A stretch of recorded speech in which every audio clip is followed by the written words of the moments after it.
Good day mga ka-fish keepers, another vlog. Isishare ko sa inyo yung aking tab dito, which is very effective po talaga kapag gusto nyong dumami yung inyong mga alagang gapi.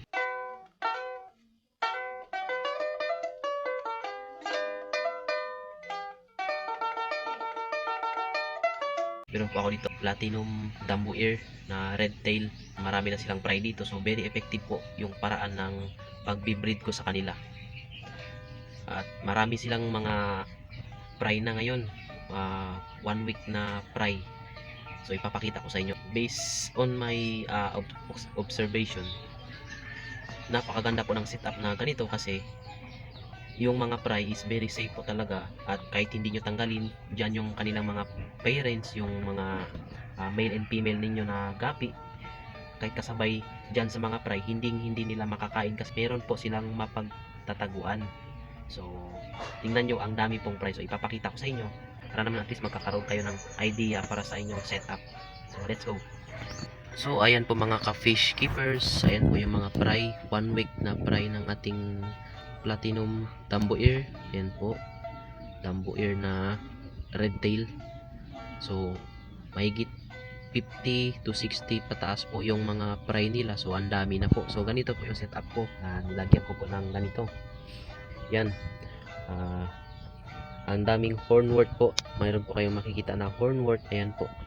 At nilagyan ko ng mga iyan po, dahon ng saging or banana leaves, yung dry, para magkaroon po yan ng infusoria. So yun po yung kakainin ng mga fry natin, infusoria. So meron ako nilagay na talisay leaves. Ayan yung tira-tira na pinagbabara ng tubig para sa ating beta. So nilagay ko po dito, ayan po, para naman at least maganda yung kalalabasan ng ating mga fry, healthy sila.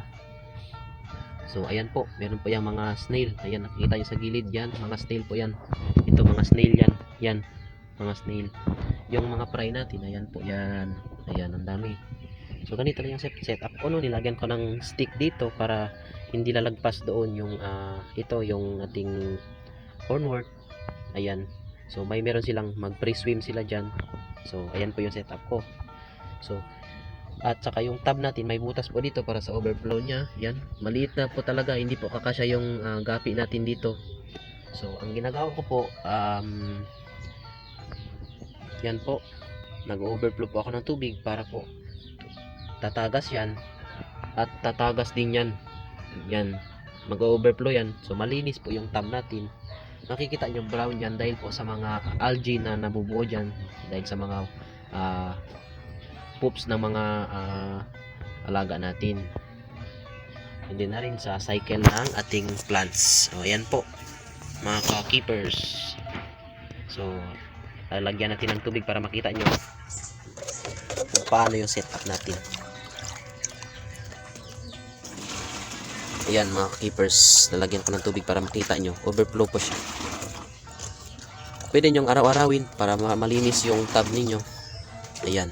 So ayan po, para maging clear po yung tubig at matanggal yung mga lulutang na mga lulutang dyan galing sa mga poops ng alaga natin. Ayan, tatagas po yung tubig. Ayan, so, very effective. So maka pre-swim na yung fry natin, meron sila mapagpataguan, pati na rin yung parents ang dyan sa ibaba, breed lang sila ng breed dyan sa ibaba. Ayan, sana yun, nagtatago sila kanina. Meron yung lumabas isa, nakita no? Ayan yung ayun. So ayan po yung setup ko. Yan yung kabuuang setup. So ayun mga ka-fish keepers, yun po ang share ko sa inyo, yung aking setup. Napaka-effective po talaga, lalong-lalo na po sa mga newbie dyan na nag-aalaga ng any kind of fish, mapa molly, gapi, or kahit mga beta. Effective po siya para sa mga fry. I think sa beta hindi siya hindi siya 100% safe, kasi alam naman natin yung mga beta fry eater po yan. So gawin nyo lang no yung aking sinasabi kanina. So sa paglagay po, setup ng hornwort po, lalagyan nyo po yung ng bato para po yung mga new stem nya lulutang po paitaas no. at mag-spread po yun sa itaas na parang puno. Diyan sa itaas, nakikita niyo po to. Yan, yan. Yung bagong tubo na kanyang stem, dito hanggang dito lang kasi meron siyang stick. So hindi po siya lalagpas. At meron niyang bato sa ibaba para yung old stem magsasanga yan, kakalat yan dyan, at meron silang mapagtataguan. So safe na po yung ating fry at meron pa silang hiding area yung ating mga parents ng alagang fish dyan. So and din na rin sa makakatulong din yan sa pagbigay ng oxygen at cycle ng tubig natin sa pagpapalinaw ng tubig. So ganun lang po ang gawin nyo. The best setup for breeding.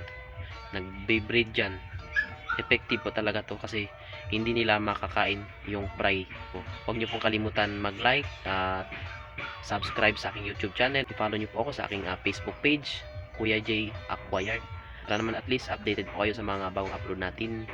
So see you to the next video. Maraming salamat po.